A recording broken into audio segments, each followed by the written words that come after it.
જય દ્વારકાધીશ, તમારું સ્વાગત છે આજના મિની બ્લોગમાં. તો આપણે ભાઈ સવારમાં પાણીની ડોલ લઈને ઉતરી ગયા નીચે જર્મન ગાડી ધોવા, કેમ કે આપણે જવાનું હતું આજે અમદાવાદ. નાહી ધોઈને રેડી થઈ ગયા, અમદાવાદ જવા નીકળી ગયા. ને અહીંયા તો ભાઈ બાકાજી કી બોલી ગઈ, એક્સિડન્ટ થઈ ગયું.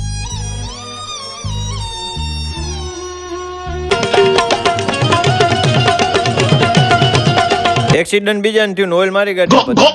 પછી આપણે નીકળી ગયા ગુરુકુળ રોડ ઉપર, કેમ કે મહેમાન આવવાના હતા. ને આપણે ભાઈ ગુરુકુળ પહોંચી ગયા હતા. અહીંયા સ્વામીઓને અહીંયા જઈને આપણે જમી લેવાની વાત આવે છે, કેમ કે મહેમાન આપણે અહીંયા રોકાણા હતા. મહેમાનને કરવા નથી હાડીઓની ખરીદીને. પછી આપણે જમી લીધું ફટાફટ. પછી હાડીઓના શોરૂમે પહોંચી ગયો બધા મહેમાનને લઈને. ભાઈ હવે જ માથાનો દુખાવો ચાલુ થવાનો હતો ભાઈ.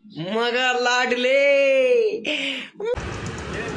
કામ કરે કોઈને કામ બીજો કરવો નહીં.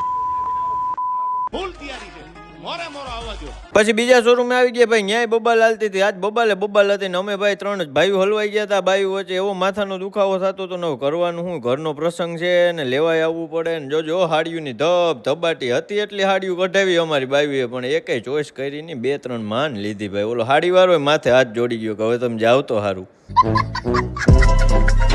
પછી ભાઈ અમે તો ફટાફટ બહાર રસ પીવા આવી ગયા, કેમ કે એક બાજુ તડકો એવો માથે ધોમ હતો ને ભાઈ બધી બાજુ આજ તો માથા કૂટું ચાલતી હતી. ખબર નહીં અમદાવાદ ગુરુકુળ રોડમાં શું હોય ને. પછી હું નીકળી ગયો રિક્ષા લઈને ફટાફટ ભાઈ. આપણી ગાડી પાર્ક કરી હતી ને ત્યાં, કેમ કે થકાઈ ગયા તો હાલીને આજ બહુ હાલ્યા. ને પછી ભાઈ નીકળી ગયા ઘરે જવાનું. બ્લોગ સારો લાગ્યો તો લાઈક કરો, શેર કરો, ફોલો કરો.